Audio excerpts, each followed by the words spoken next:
Aloha. It is so good to be here with all of you. I know. As far away as I am, I'm still here with all of you in this space that we make in spirit across time and across space. It is good and it is great to be here. Well, Okalaha now, O Reverend Dr. Martin Luther King Jr. Keia. It's Reverend Dr. Martin Luther King Jr.'s birthday today. And there are so many different ways to remember the fully human activist, preacher, and prophet. But one of my favorite ways to remember him is as the anti-capitalist he most clearly showed himself to be toward the end of his life. He states, "We have deluded ourselves into believing the myth that capitalism grew and prospered out of the Protestant ethic of hard work and sacrifice. The fact is that capitalism was built on the exploitation and suffering of Black slaves and continues to thrive on the exploitation of the poor, both Black and white, both here and abroad." There's a lot there, so I read it again before we explore it. He writes to us, "We have deluded ourselves into believing the myth that capitalism grew and prospered out of the Protestant ethic of hard work and sacrifice. The fact is that capitalism was built on the exploitation and suffering of Black slaves and continues to thrive on the exploitation of the poor, both Black and white, both here and abroad." He is, of course, speaking in a US context. So let's deal with point one. Capitalism is a myth that bears no resemblance to the Protestant work ethic, which it harkens back to. The Protestant work ethic itself is a problematic construct, but we have to be careful not to confuse hard work or the lack thereof with fair and identical outcomes for all peoples. Some of us have been working hard since before we came out the womb and still don't have nothing to show for it. Others of us have worked hard and had great success, and others yet have decided to totally remove ourselves from the system because hard work isn't everything. Because if all you have is 10% to give and you gave 10%, that's 100% of what you could give. We must not confuse hard work or the lack thereof with fair and identical outcomes for all people. We must not believe that hard work is necessary for being in beloved community or for transforming the world with our care. Point two, Reverend Dr. King makes, capitalism was built on the exploitation and suffering of Black slaves. This requires us to understand how racism functions both here in a US context and globally. There are three prongs to racism as we know it. They involve indigenous erasure, anti-Blackness or anti-Black racism, they're the same thing, and white ignorance. So let's start first with indigenous erasure. Here on this Aina, we are fortunate because there are so many people of these lands still here that we cannot forget that the Native Hawaiians still exist. Here on the continent, it's sometimes a little bit easier. As we move from east to west in this imperial conquest, we got less and less good at getting rid of the people who were already native to these lands. And so we leave a pathway of destruction that shows us that, oh, there are people here. There are people with real culture here. There are people who have been here for thousands of years. But way back east where I grew up, we have rivers and venues named for the peoples of these lands that we simply believe disappeared once upon a time. Indigenous erasure is a key component of racism globally because it allows us to spread the myth that no one was here before the conquering powers arrived. Second prong of global racism, anti-Blackness or anti-Black racism. Black, as Reverend Dr. James Cone used to say, is not just a skin color. It's not just referring to people of the African diaspora. It is something that is related to whoever is on the bottom of the system. In the United States, the folks who are on the bottom of the system are Black people, mostly Black people of African descent. Every Black person is multicultural because we were stolen from our lands and we have very different ways of understanding ourselves, both here and abroad. But in our system, we are at the bottom. In different countries, in different contexts, in different historical periods, who is Black is different. What remains the same is that in whatever system we have, someone is at the bottom, and we will call those folks Black. Anti-Blackness exists when people of power and privilege identify themselves as being better the further away they are from being perceived to be Black, either by skin color, cultural distinctions, family ties, or the like. And the third prong of global racism is white ignorance.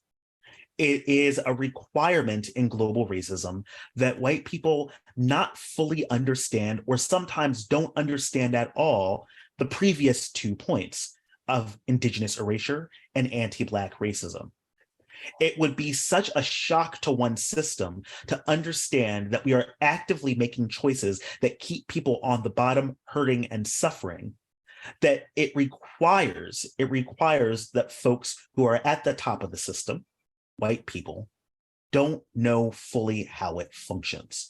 That's why when we say that we dismantle racism, when we unlearn whiteness, it is a process of letting in that knowledge that might have otherwise been too hard to receive. Capitalism was built on the exploitation and suffering of Black slaves because someone has to be at the bottom of the system. Third point Reverend Dr. King makes is that capitalism continues to thrive on the exploitation of the poor, both Black and white, both here and abroad. Now, he is speaking to Black people primarily about what's going on for our values of self-determination. He is speaking to a world that is informed by whiteness, while he is centering the exploitation of poor Black people and poor white people. These are not exclusive in Reverend Dr. King's understanding. We are, of course, also exploiting poor indigenous people. We are, of course, exploiting poor Native Hawaiians. We are, of course, exploiting anyone who is not a wealthy white man. Those are the power holders in our system. So to this end, Reverend Dr. King says, whenever the government provides opportunities in privileges for white people and rich people, they call it subsidized. And when they do it for the Negro, he's writing in the 1960s, and when they do it for the Negro and poor people, they call it welfare. The fact is that everybody in this country lives on welfare. Suburbia was built with federally subsidized credit. And highways that take our white brothers, again, writing in the 60s, and highways that take our white brothers out to the suburbs were built with federally subsidized money to the tune of 90%. Everybody is on welfare in this country. The problem is that we all too often have socialism for the rich and rugged free enterprise capitalism for the poor. That's the problem. Read that last part again. The problem is that we all too often have socialism for the rich and rugged free enterprise capitalism for the poor. That's the problem.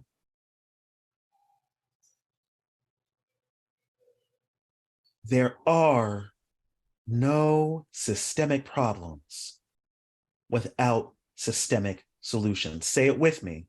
There are no systemic problems without systemic solutions. And that informs the work of the church. That informs the work of this congregation, this ohana, as you say. Because the church is primarily a countercultural institution designed to be the first responder to people's hurting from a society turned upside down by greed and racist violence. And in a grieving world, it is the church, it is our shared Unitarian Universalist faith that is abundant in the resources of equity, compassion, and speaking truth to power. The church is exceedingly wealthy in resources for expanding the experience of justice. I call this late stage prophecy.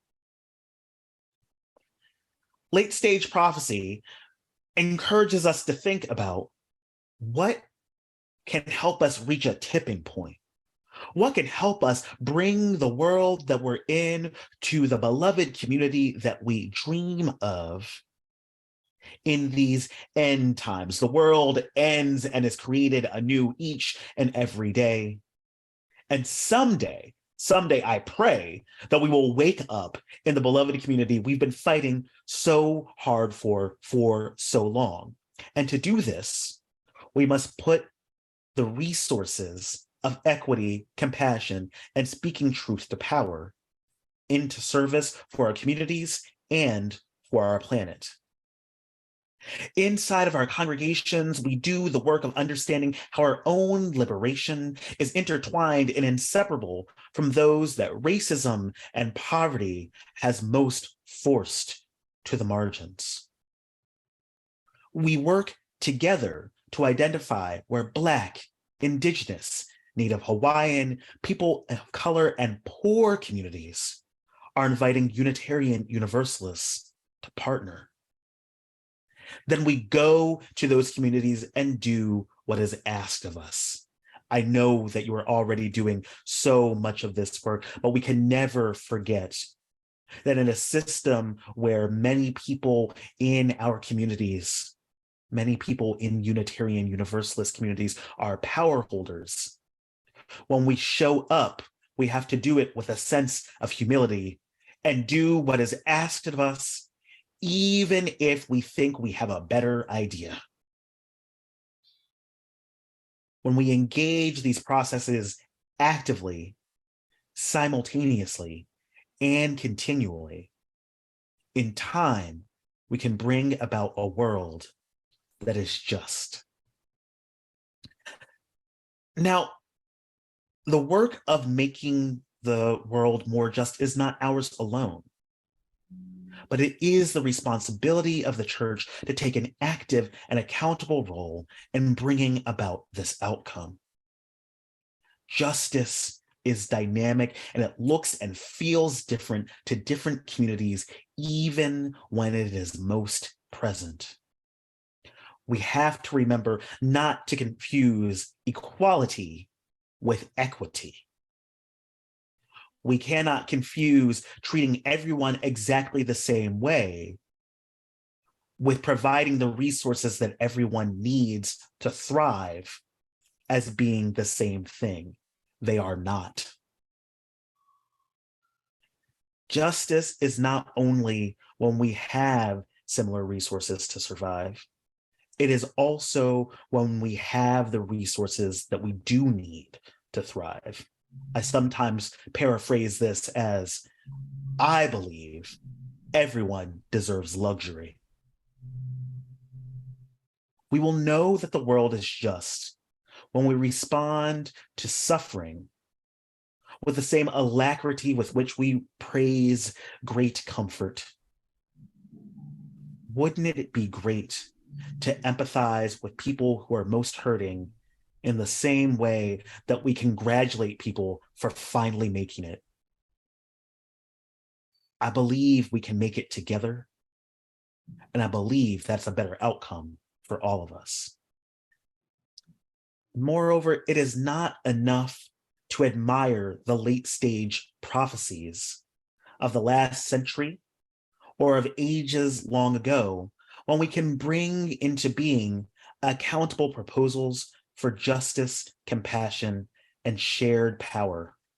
We can bring those to realization today. We can work with communities today. We don't only have to listen to Reverend Dr. Martin Luther King. We don't only have to listen to Theodore Parker. We don't only have to listen to Sojourner Truth. We don't only have to listen to Gandhi, to Jesus, to Muhammad.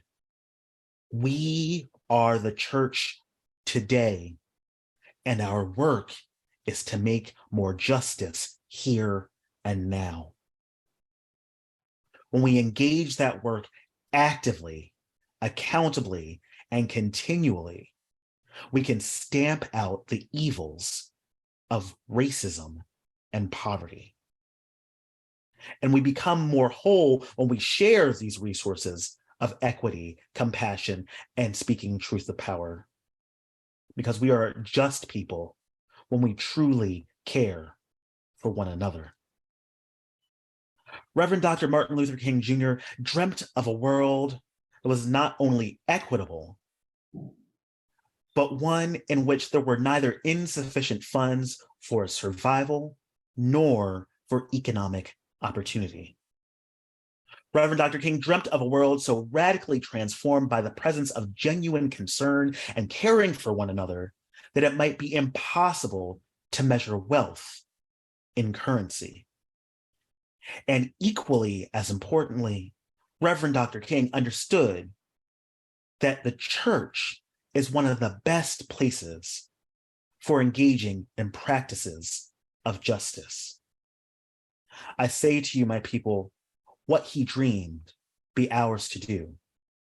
Now, let's go do it. Amen, Ashe, and blessed be.